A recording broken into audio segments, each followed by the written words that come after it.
Good afternoon, everyone. Thanks for arriving and spending some time with us today. We're just going to wait another 30 seconds or so before we get started. So make yourselves comfortable. If you can see the chat button on the bottom right-hand corner, just say hi. Feel free to introduce yourselves.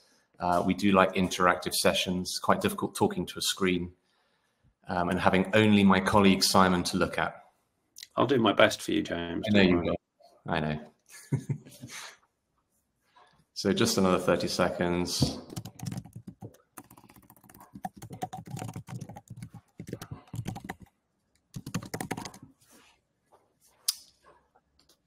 Okay, we've got a few more people joining now. I can see that.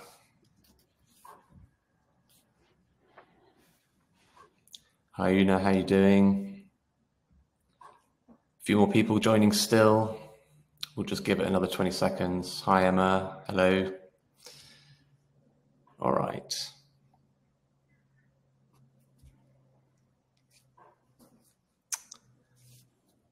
Hey, Paul. Okay, I think we've got a good chunk of people on, so I think we should start. So hello again, and welcome this rainy Tuesday afternoon to a masterclass on how to drive value from advocacy with Mention Me. Many of you may know us for Referral, but obviously the last couple of years we've been going far beyond that into the world of customer advocacy. So we're going to give you a good rundown today on how you can take advantage of that within your organization, and we hope you enjoy the session. I am James McCarthy. I'm going to be your host today, and I am joined by, I was going to be joined actually by our CEO and co-founder, Andy. Sadly, he has succumbed to one of the many viruses going around at the moment. And so Simon, our COO, is stepping in at short notice to do just as good a job as Andy would have done. Simon, is that fair? Yes, that's what I'd like to think. Okay, and the other minor pre-calamity before this event is that we wanted Jem Passant to be here live today, but sadly she couldn't be. So Simeon and Jem caught up a couple of weeks ago and recorded an interview which we will play out at the appropriate point in the agenda later on. Jem is a real trailblazer in advocacy marketing, customer experience, and all things customer love. So you'll enjoy that part and what she has to say. And with that, let's move on. So just before we do, thank you for saying hello, folks. Hi, Alan, how you doing? I just want to draw your attention to the questions button as well. So the Q&A is going to be a lot better if you add your questions along the way. We're going to be running some polls, so we're going to get you a little bit interactive in that way, but please come up with questions, throw them in the Q&A. We'll deal with them all then. And with that, the agenda looks roughly like this. So Simon is going to give us a welcoming introduction into the customer advocacy era. I'm going to run through how to get started with advocacy marketing and make it really real. And then we're going to listen to that interview between Jem and Simeon, where she's going to bring to the table 3 really good examples of advocacy in action. And these are practical things that she has deployed in previous roles and seen real success with. By the way, hello to other Many Pets folks who I know are on the call today as well. Nice to see you here. And then finally, we're going to go into the Q&A and then we will wrap up. Okay, so to get that interaction going straight away, we want to start with your world and how that feels at the moment. We know you're faced with lots of challenges in the current economic environment. If you could just take a couple of minutes to look at these options here. The first 4 are different. If you can't choose between them, there's a catch-all at the bottom if you're feeling all of these problems within your role. So if you'd like to just quickly vote, then that would be great. And I can see that changing now. So essentially, it looks like about 1/3 of you want to avoid deep discounting. That trend to try and keep people back, retain people, keep them with you, often at great expense. And then, of course, we've got the rising cost of digital advertising. Roughly 25% of you saying the rising cost of digital is a real problem for you. The 3rd most popular, 25%, have all of these problems. I do hope they're not keeping you awake at night. In 4th place, getting customers to come back and spend more, 13%. And harder to stand out from the crowd in a competitive environment is only really affecting about 8% of you on the call. So thank you very much for that input. That's great. I assume we can now get rid of that, Simeon, from the screen. I'm hoping. Don't know how to do that. Don't know how we do that. There we go. It's gone. Right. It's gone from my screen now as well. Okay. So without further ado, I'm going to hand you over to Simon, who's going to welcome us to the customer advocacy era. Over to you. Thank you, James. Hello, everybody. Good afternoon on this damp and miserable Tuesday afternoon. Let me see what I can do to brighten it up for everybody. My name's Simon Dring. I'm COO at Mention Me. I've been at Mention Me for an inordinately long time, is what it feels like. I've been here for 9 years, and in most of that time, I have spent my life advising people in businesses like the ones that you're all from, how to harness the value of what it is that we can deliver. And I'm really quite proud to say that in the last 10 years, we've delivered over 6 million referrals and over $2 billion worth of revenue for well over 500 brands across the world.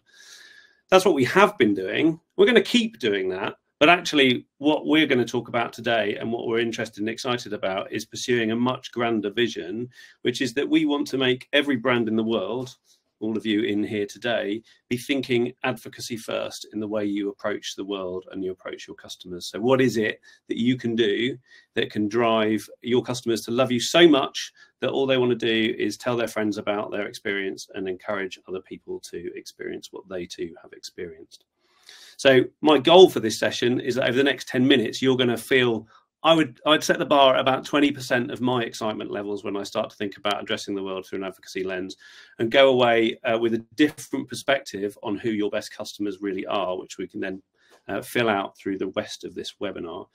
I'm going to do that through a couple of different ways. First of all, I'm just going to reflect a little bit on the state of the world as we see it today and as we hear about it from our prospects and from our clients.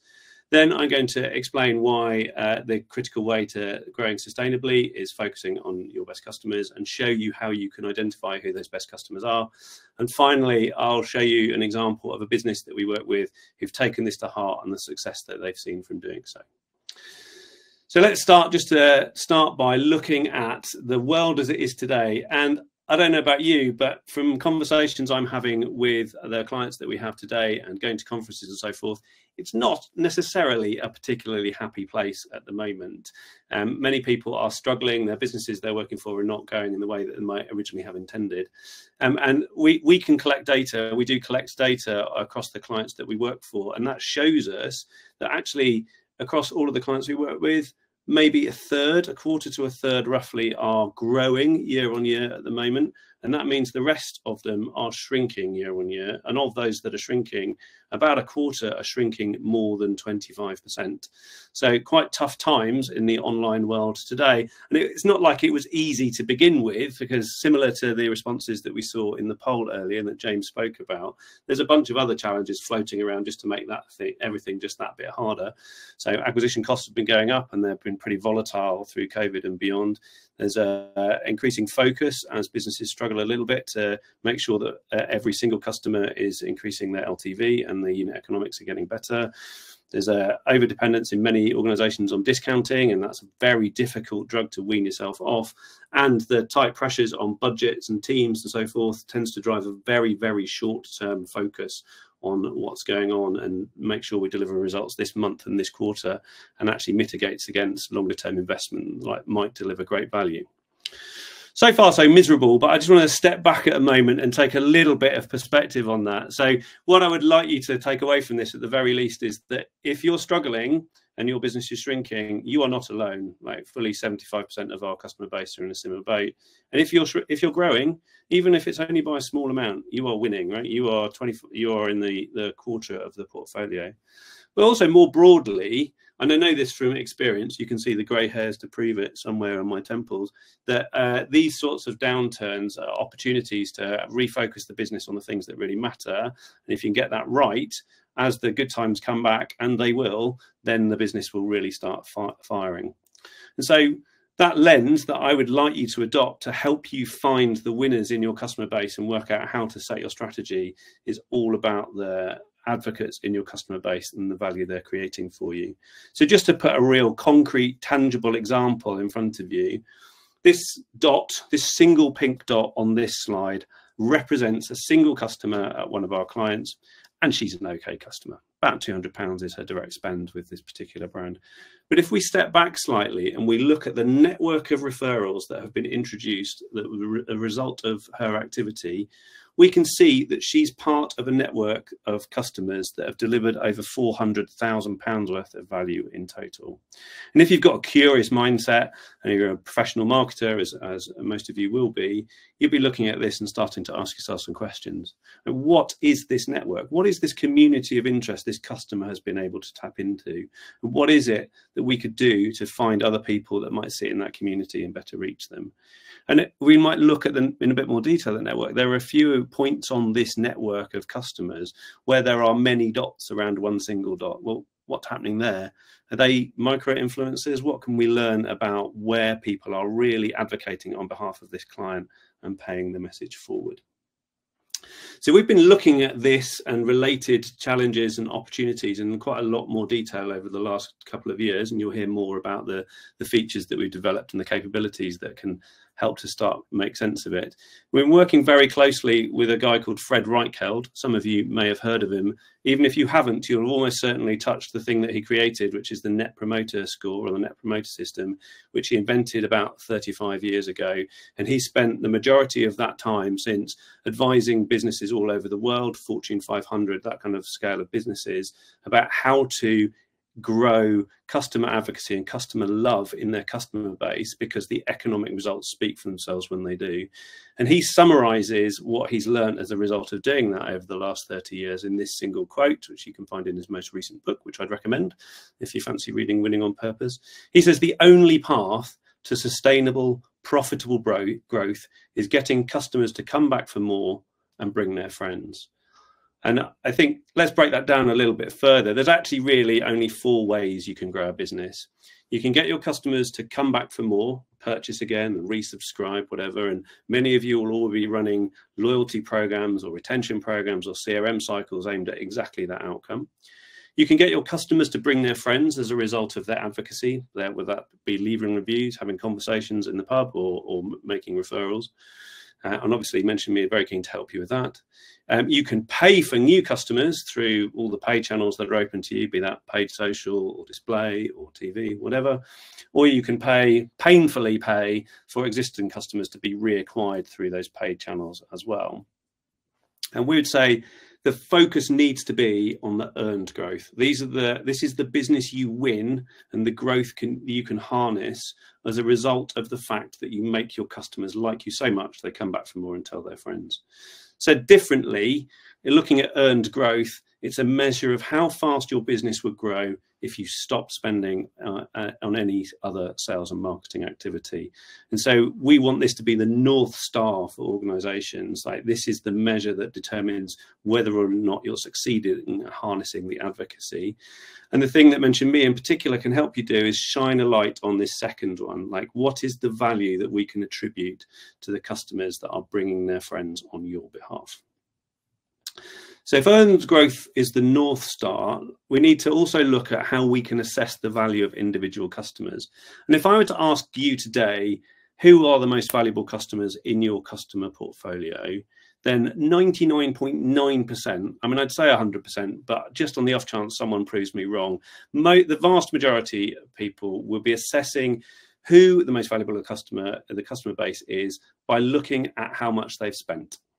So that's just assessing how much and how frequently someone might be coming back to spend, taking account of things like returns and so forth. But they're typically a lifetime value model will be based on spend. And what that misses out is the value that's being contributed by those customers that love that business so much that they go on and advocate on behalf of the brand and introduce more customers. So we at Mention Me, we've developed a new measure. We call it Extended Customer Revenue, or ECR, and you'll hear much more about it over the course of this webinar, that looks at the revenue delivered through direct spend and the value delivered through advocacy in the form of referrals, and makes that real and tangible and meaningful and usable in the way that you approach your customer base. It's easy to illustrate with a specific example. Here is a customer of Bloom & Wild, one of our long-running clients. She's not really called Abby, and this isn't really her picture. Obviously, we take pains with data security, but she is drawn from real data. This is a real customer identity that we have seen in the Bloom & Wild example. So Abby, she's a customer of Bloom & Wild. She's bought 3 times in the first year at being a Bloom & Wild, and she spent a total of £84. So from a Bloom & Wild perspective, she's fine. She's just fine, right? They're not unhappy to have her. She's not costing them any money, but she's also not worth investing any much more effort into. No, she's by no means a VIP or someone that Bloom & Wild would think twice about in terms of the way they set their strategy.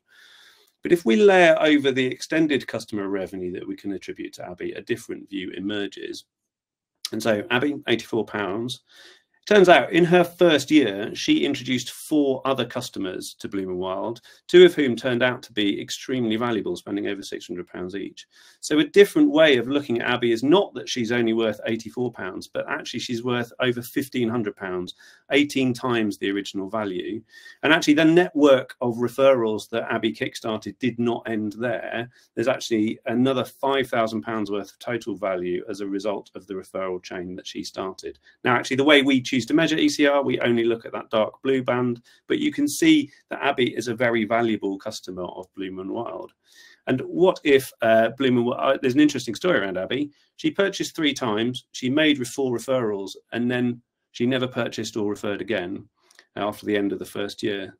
So what might have happened if 10 months into her experience of Bloom & Wild, she'd been spotted as someone of potentially high value and been sent a free bunch of flowers just to say thank you for the contribution? What else might she have delivered for the business if she'd done so? And we'll hear some concrete examples of where businesses have done exactly that and the benefits they've accrued further down the line. But I think you can go wider than that and say, well, what if we look not just for any other customers, but more customers who look like Abby? What might we do differently in our acquisition and retention strategy if that is the perspective that we took? And it's worth just drilling down into how valuable those customers are. So this is data taken from a different client of ours. If they look at their customers, then on average, new customers they acquire that don't go on and do any referral are worth about £150 in direct spend. If you just look at those customers then that go on and do the referring, then we can see that the extended customer revenue you can attribute to them is nearly 3 times as much, just over £400. But actually what we can do is, as we identify those customers that have extended customer revenue, we bucket them into a high, medium and low value cohort. And the threshold, the lower threshold for the high value cohort is over £1,500, 10 times the value of just a single customer. And that's fine. If you look at the customer base, then it turns out about 10% of the customer base in this particular client have some kind of extended customer revenue associated with them, have done some sort of referral activity. So from a perspective of the whole customer base, they're not necessarily that substantial. But in terms of the value that they've generated for this client, they have generated more than 40% of the customer value. So you can see here, I hope, the disproportionate impact that a focus on advocacy is able to deliver for long-term customer economics. I just want to make that a bit more real by talking through a specific example of a client of ours that has really done extremely well at doing this. If you look on our website and ask my colleagues, I'm sure we can point you to videos of Michelle from Brand Alley speaking on our behalf. But Brand Alley is an example of a client of ours that have really taken this to heart. They've been, over the last 6 years, they've been on an interesting journey. When they started out on a customer first strategy, where they started was start with customer satisfaction, make sure that we're delivering the service that people will expect and that we're driving the right levels of satisfaction out of it. Once they thought they cracked that, they moved towards loyalty and a focus on repeat purchase and retention associated with customers. And now they're setting their market strategy to be all around brand advocacy. So in line with the things that I've been talking about already. And if we look at what that's doing for their business and the performance that Mention Me's been able to harness for them, when we first started working with them a few years back, Referral delivered around 600,000 orders. And over 1.2 million in customer revenue with an average order value of £80. Their 600,000 was their total order volume. Now, over the last 12 months, that's gone up substantially. So they've more than doubled their online order volume. But the new customer revenue delivered through referral has gone up by some substantial margin to just under £10 million. And the average order value of the customers that are being introduced through referral has also gone up. And so you can see that the Mention Me platform and referral is working well for them as an acquisition technique. But it goes beyond that, because if we start to look at the quality and the value of the customers that's being delivered through that channel, then things start to look really even more impressive. So the referrers that are being brought in through the Mention Me platform are delivering more than 4.5 times the value of those who do not go on to refer. And customers that come in through the referral channel as a result of the advocacy of the existing customer base tend to have much higher value. They're much more likely to repeat, nearly twice as likely to repeat. They are much more likely to set up the virtuous circle of introducing more customers, and they spend a significant amount more than customers who are not introduced through referral. So again, you can see sort of concrete evidence of how focusing on this cohort of customers and the advocates can deliver significant economic value beyond the original acquisition as well. There we go. That was all I wanted to cover. I just wanted to whet your appetite for what's possible when you really start to focus on advocacy. Now I'm going to hand over to James, who will actually make this real for you. Thank you very much, Simon. And if only Bloom and Wild sent a bunch of flowers to Abby. What it might have been. So thank you so much for that. And I think what I'd say is that most people, when they hear about the power of this in principle, are blown away with some of those economics. Very, very transformational stuff, which all sounds great, doesn't it? The big question is, and we have this conversation with prospects and clients a lot, is, okay, I understand the value of all of this. I understand that it's very powerful. How on earth do I actually harness it within my business? And how do I take it down to really practical things that I can do? So what I'm going to do is just spend the next 5 to 10 minutes giving you some examples of specifics that build out people's advocacy marketing plan and the specific work we do with our clients to make it real for them so that they can drive the value that you've seen on some of Simon's slides there. And it really all starts with our move. And this is a photograph from Advocacy Live, which is our annual showcase event. Fantastic event. We probably think it's actually the world's only advocacy event, probably. But this year we had 300 people in the room. We talked about all things advocacy. And we were able to also announce the launch of a real shift in our platform and move from becoming a referral engineering platform, which is what we've been for the last 10 years, and actually step into a new type of MarTech platform called a customer advocacy intelligence platform instead. And that launched in September. And on stage, we were able to talk through for the first time how this platform enables you to create a new discipline within your marketing strategy. So alongside all of the other things you do in paid and CRM and everything else, we believe that in the future, companies will have a customer advocacy marketing section in their plan, and they'll be investing behind that because they want to see the transformational economics that come from it. So what does an advocacy marketing plan look like, and how do we make it possible? Well, the platform, if we roll up all the features into kind of a summarized form, we have 5 kind of key capabilities that drive advocacy marketing within our platform. The 2 on the left, we've launched actually in the last year or 2 in terms of building out that best-in-class referral engine, making it really clear that we are the people that understand how to drive referral across multiple touch points at a really high quality with all the kind of features you would expect to be able to roll out very easily within your organization. We then built propensity to refer, and this is a predictive capability using AI that allowed us to help you understand when an individual is best served another offer to purchase, for example, or when they're most likely to refer instead, and making sure you're serving up the right next action for you at the right time.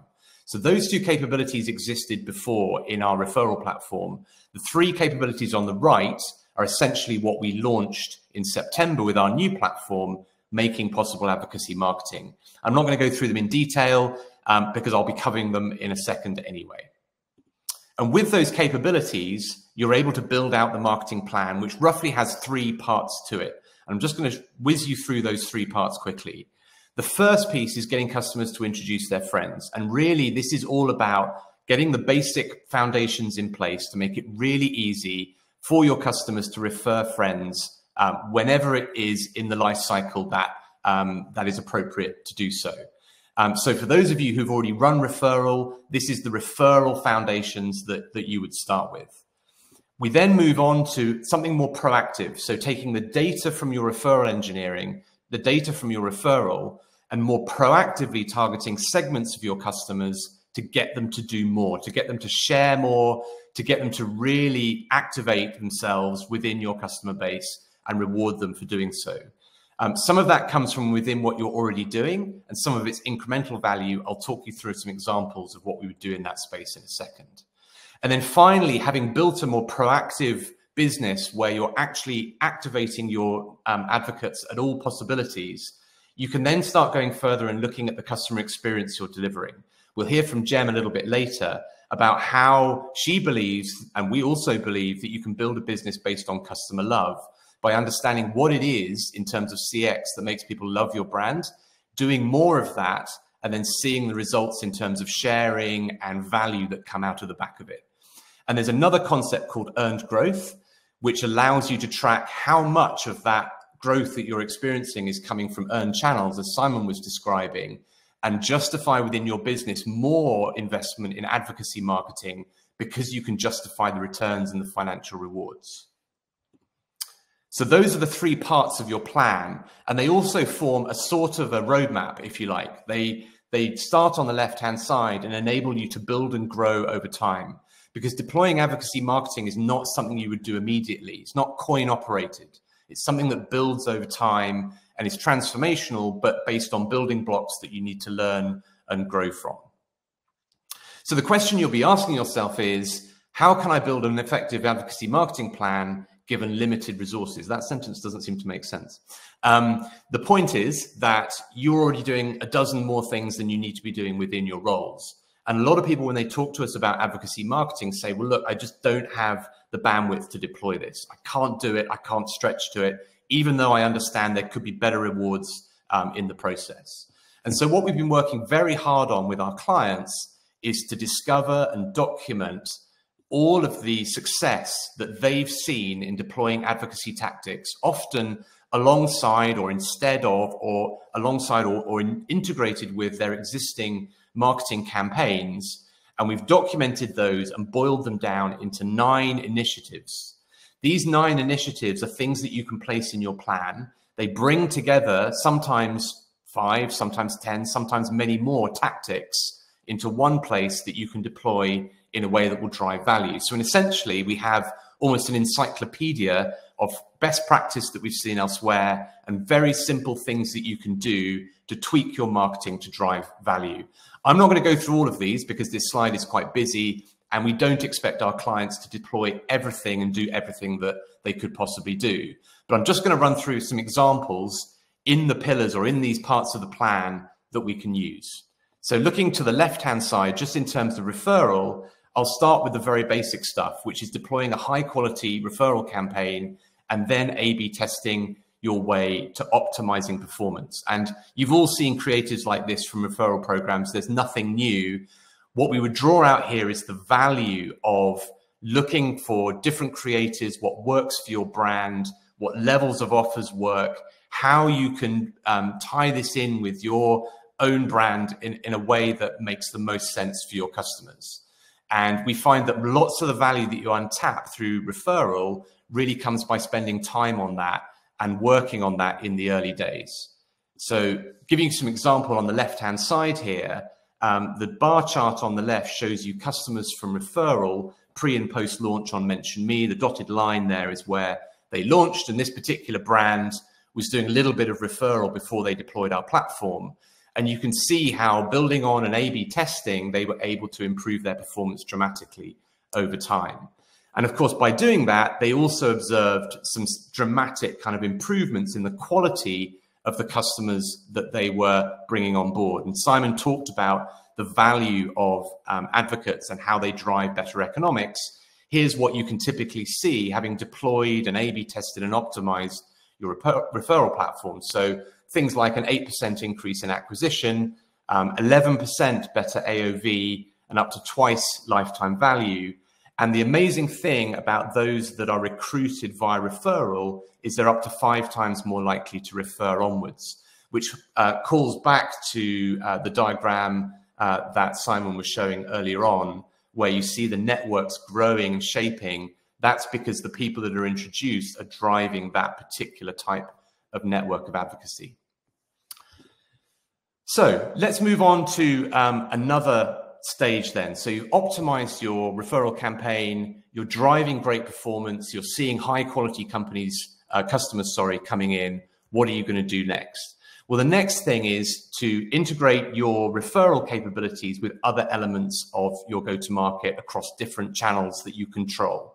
So on the left-hand side, we've got app integration. In the middle here, we've got examples of flyers that are put in boxes when they're delivered. And on the right-hand side, we've got many clients integrating the Mention Me platform with their marketing automation platforms to use referral data within flows that they've got between different customers to add reminders for referral, reminders to redeem rewards, etc., and really integrate everything they're doing into the place where they're driving their marketing. And that we would see is the next big tactic that unlocks incremental value above and beyond the optimized referral. And part of that referral is generating a whole load of data. So if you take the example I showed a couple of slides ago, you've got that optimized referral happening, you've got the volumes growing, you're driving data now about who your best customers are. And one of the quickest wins we see is this tactic, which is to take high ECR, high value advocate audiences and use them as lookalike audiences within your paid media. And so here's an example from Spoke, where by taking an audience such as that and directly integrating it with Meta using the Mention Me platform, they were able to drive a 12% decrease in CPA, a much higher return on advertising spend, and an increase in referral rate off the back of it. And this is one of the tactics, I'm sure Simon would agree with me, that's a real sort of turn switch type tactic that's very, very simple to deploy and drives really dramatic benefit, particularly if your paid budgets are substantial. And so it's another thing that we often encourage our clients to switch on and they find immediate value benefit from. So let's have a look at this middle pillar. So if the left-hand side is all about enabling referral, making it really easy to refer, and then starting to optimize your paid budgets, this middle part of the plan is all about being much more proactive about driving advocacy across your customer base. Now, if someone's in their buying cycle, maybe 10 or 15% of the time, the remaining time they should be available to you as an advocate is if they love your brand. So going back to the Bloom and Wild example that Simon was talking about, Abby purchased, she made some purchases across the year, but most of the time she didn't need to buy flowers, but she could have been advocating if only she was prompted to do so and nurtured to do so.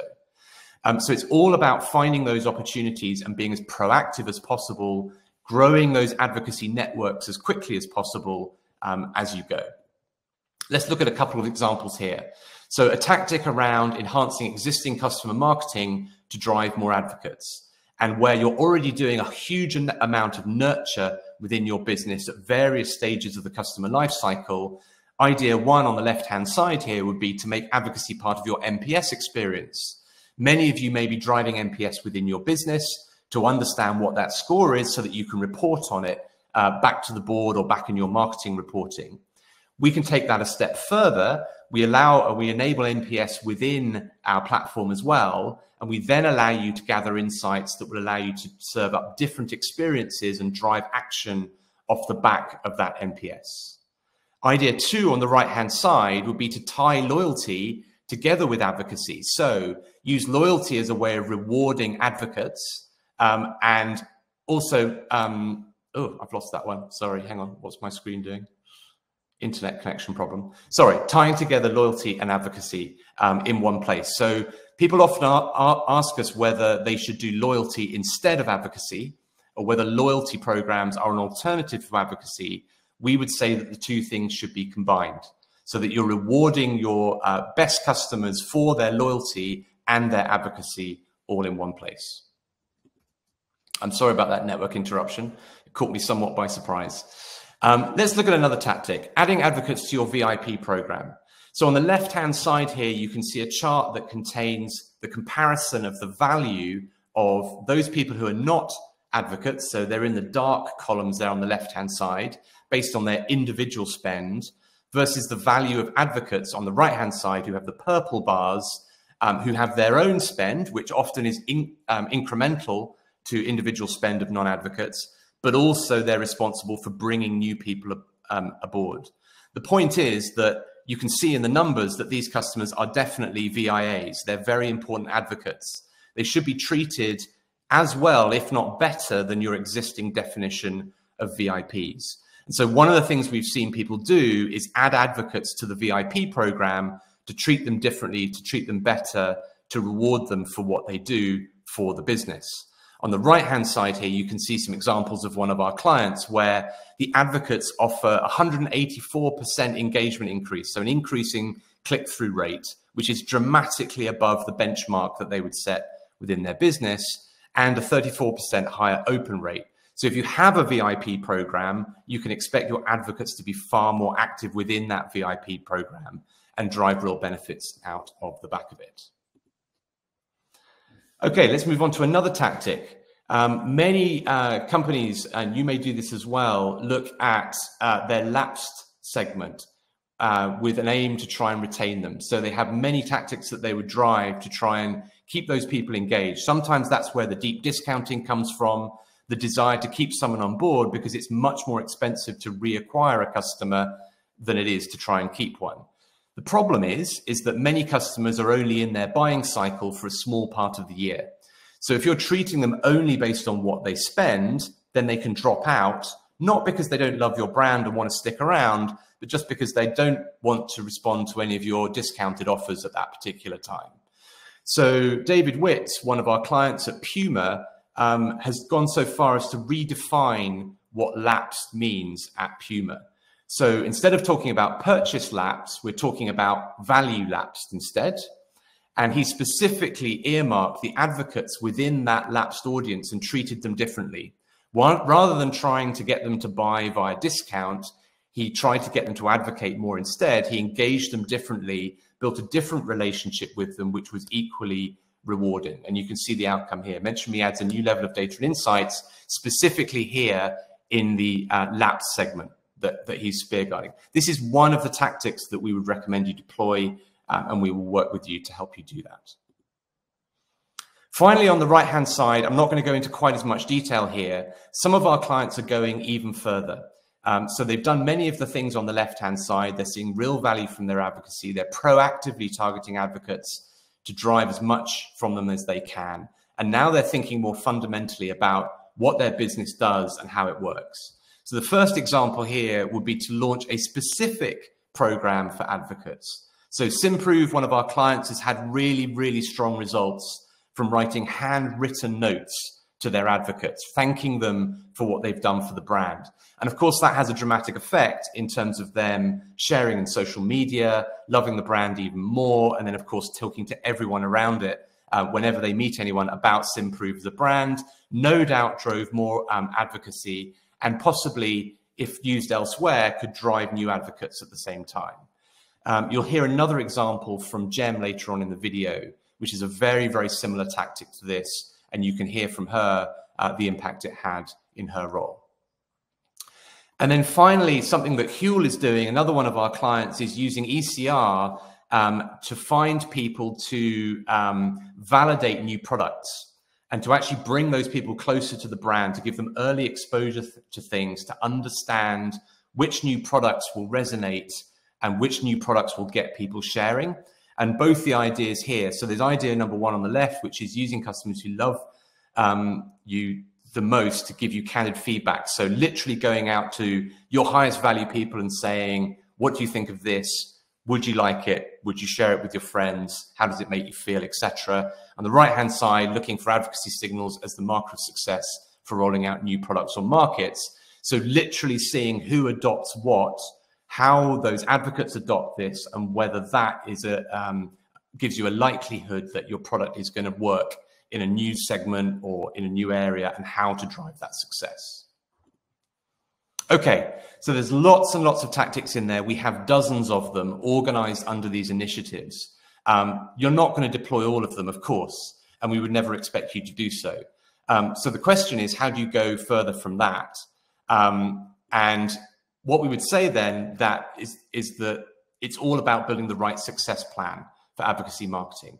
So we go through 2 phases when you join us as a customer, or even before you join us as a customer, when we're talking to you about the challenges you're trying to face. First of all, we understand where you're trying to go as a brand. We assess how mature you are in terms of your marketing already, how much segmentation you're doing, how much personalization, what are your objectives, what are your specific pains. We then go through our initiatives and tactics, and we work with you to prioritize which initiatives are going to drive the biggest impact within your business, and then build out the tactics we think you should deploy to make that plan work. And you'd end up with a very specific plan that might look something like this for your brand. And it wouldn't contain everything, but on the left-hand side, you have the 3 parts of the plan that I was describing earlier, and we would suggest how you deploy over time each of those initiatives down to the tactic level to drive the maximum amount of value for your business. Okay, so I'm conscious that was a lot. So we now have the next poll. We went through Simon's session around the value of advocacy in general. We've been through a little bit more about how to build a plan, conscious that there was an awful lot of information in there. So the question is, how are you feeling within the audience? Are you absolutely thinking this is a no-brainer and you can't wait to get started? Are you interested, but you still got questions for us? Or do you need more convincing, which would be totally understandable as well? So let us know what you're thinking there. And I'll give you a few minutes to talk about that, or to rather answer that. Well, the good news is that so far, approximately half of those on the call are saying that it's absolutely a no-brainer, which is fantastic. 43% have questions, which is excellent because we've got a Q&A coming. And nobody needs more convincing, which I think is an unbelievable outcome. And no doubt somebody's about to move their vote to make sure that there's somebody. That's fantastic. Okay, great. So on the subject of having questions, we have 1 question so far in the Q&A. Please transfer your questions in your mind into the Q&A area on the bottom right-hand side, please. You don't have to do it right now, but please do it over the next 5 or 10 minutes so that we can gather those together, and then we'll do our best, Simon and I, to answer them when we come to the Q&A section. And with that, we're going to listen to Jem and Simeon as they talk about real examples of driving advocacy in real life. Jem, it's great to see you. Thank you so much for joining us today. Welcome. Good to see you again. So this webinar is all about making advocacy feel real and tangible for brands, and really kind of talking about how they can implement this within their wider business strategy. I'd love to start by asking you what your thoughts are on advocacy marketing as a discipline, and what kind of impact you think this can have on brands. Yeah, for sure. I'm really glad we're talking about it, is the first thing to say. I feel like, as somebody who's been swimming around in the theory of net promoter and referral and advocacy for kind of 15 years or so, it's felt quite niche. And it's really great that through Mention Me and other reasons, it's coming to a much wider audience, because I personally feel that advocacy marketing is hugely, hugely powerful. Because for me, it's about recognizing everything that a customer feels about a brand and bringing all of that into marketing, and seeing marketing in a really holistic way. Not that it still isn't channel based. Advocacy could be a channel. I think we'll go on to talk about that a bit more. But thinking of your customers in a much more holistic way based on their emotional experience that they have with the brand. So for me, I'm pleased, because it means that the stuff that I want to do when I work with organizations is kind of higher up the agenda for conversation. And of course, we've got many more tools now, whether that be Mention Me or other tools, that we can use to support being able to do all of this, because of the way that we've progressed with data in the last 10 years or so. Yeah, excellent. And I think one of the challenges that brands face is understanding how they can implement advocacy within their business. I'd just love to get your perspective on how you see advocacy marketing sitting alongside and complementing wider customer marketing activities? Yeah, it's a great question, because I think if people aren't doing it already, it might seem unusual or don't quite get that, or even a bit scary as to how it can be implemented, because, oh gosh, does that kind of rock the boat of everything we're trying to do? Do we have to change our whole marketing strategy? And I think it depends a little bit on what your existing kind of approach is. I think if you're a very brand-led, brand-building focused organization, so if the majority of your marketing budget is spent on brand recognition and brand building, then to me, advocacy becomes kind of a wrapper to that, because it's a layer of that brand piece. It's probably where you activate that brand element rather than just an awareness, but it still kind of fits really nicely as an overall wrapper, in my view, to kind of a brand-led marketing approach. If you're focusing more on, say, direct or paid for growth, and if you're thinking of marketing strongly in channel terms, then you can absolutely create an advocacy type of a channel that sits next to the other channels that you have. What I would say that in my experience that helps you to do is that your advocacy channel is almost a kind of a vertical alongside those others, but it has this sort of horizontal element, and it causes you to start thinking about, how might my customer feel if they are interacting with this other channel or this other piece of marketing?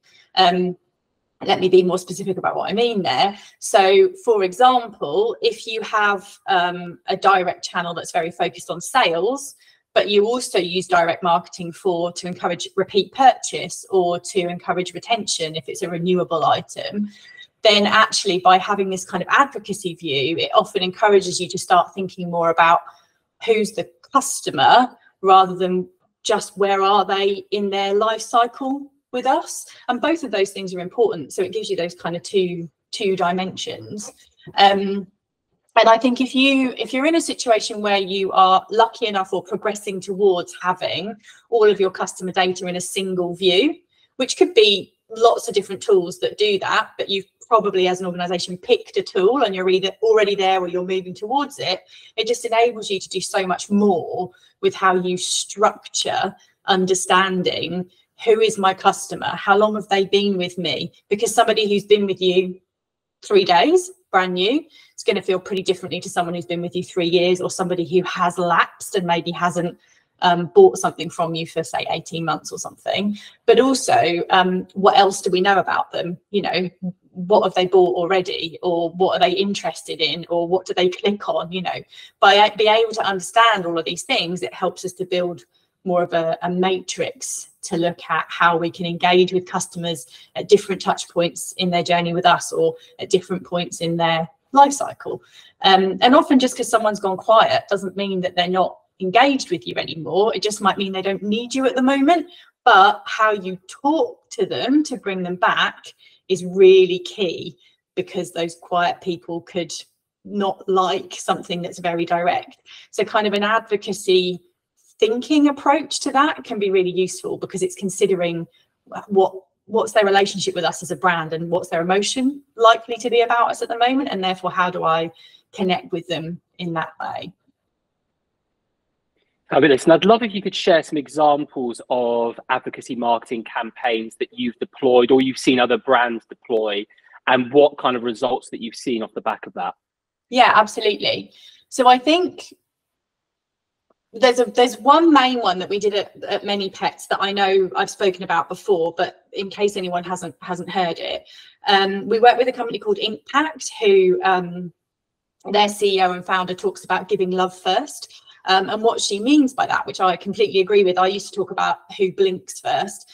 What she means by that is ultimately kind of how do you show a customer that you really value them, and that you deserve their love. We often are in this situation where we imagine that by somebody needing our product and having a good or okay experience, that's enough for them to to fall in love with us and keep coming back regardless of what else might happen, whether that's a new brand or their friend telling them about something different or them having not such a great experience one time. But often I think kind of showing love first is something that brands feel a bit nervous about, because ultimately it's seen as marketing spend and what is the return. But often when we move our mindset towards thinking about advocacy, it's a longer term play. So we're thinking more about lifetime relationships with people and how they interact with us as a brand, and then who else they bring, right? So at ManyPets, we did something where we looked at our referral channel. So we were running Referral with Mention Me as a channel, and we looked at who's referring. And what we saw was lots and lots of people were referring once, which is quite normal in that situation. It's pet insurance. It maybe isn't something that everybody needs. But there were a few people, more than a few, quite a large number of people who were referring 2 or 3 times. And those referrals actually happened. And so for those people, we felt like they're what you at Mention Me would probably call brand fans. Those were our real advocates, and we wanted to do something special for them. So we worked with Inkpact to create these tins of personalized treats, dog treats and cat treats, with a picture of the dog or the cat kind of illustrated on the front with their name underneath. And what was great about it was that it was so personalized. It really showed something special, and the Inkpact team were phenomenal. And also what happened was, of course, it got tons and tons and tons of social engagement, which feeds into, of course, that overall brand building piece that we talked about earlier. But it also creates this kind of social psychology around, you know, oh, they got that thing. How did they get that thing? I'd really like to get that thing. What have they done that brand loves them so much?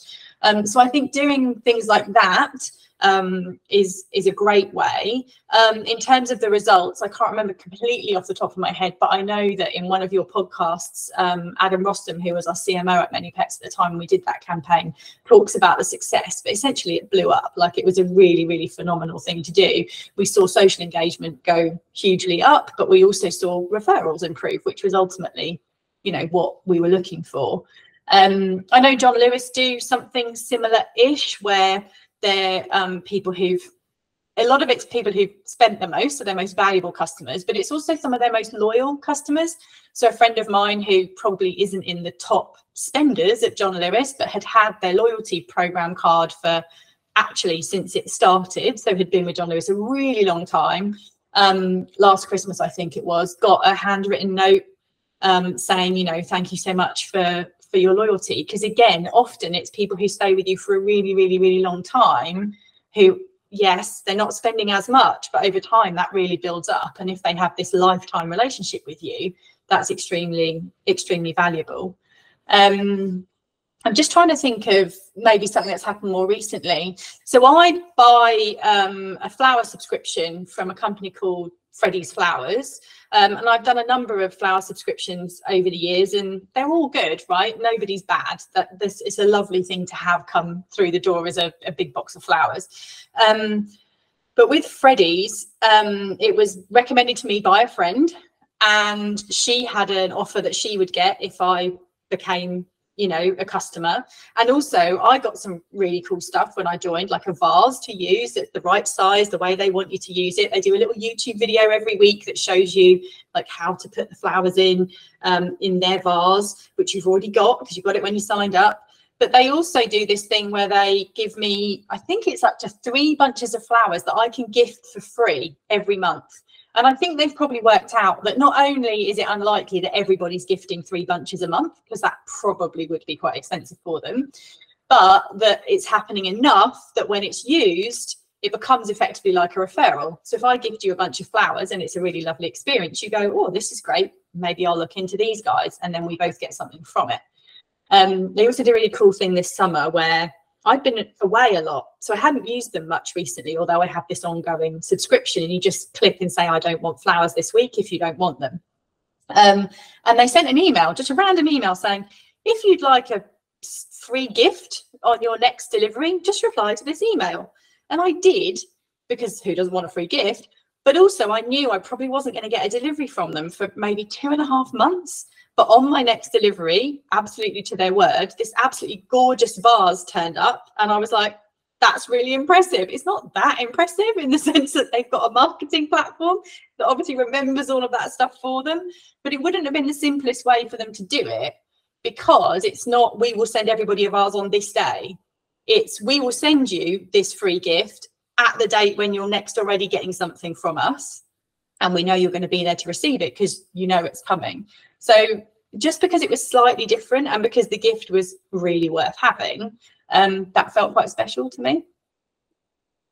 Brilliant examples. Jem, thank you so much for sharing today. I'm sure everyone listening will be inspired now to integrate advocacy into their ongoing customer strategies. Thank you. Welcome. I think we got the essence of what Jem was saying and the great examples at the end. So we would like to move straight along now to the Q&A. We're running a bit short on time. Before we do, just wanted to get this QR code onto the screen for you to scan if you'd like a demo of the platform, and if you want to talk to us about how you can build your own advocacy marketing plan. I'll just show this now before we then move to Q&A, and we can whiz back to it later if you wish. So we have some good questions in here.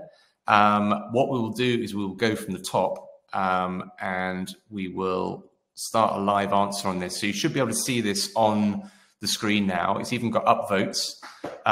So Simon, I wonder if you can help me here. How would we approach developing an advocacy program if we convert purchases offline? Yeah, and I also note that Paul Reen asked a similar question about integration with offline channel and the online channel.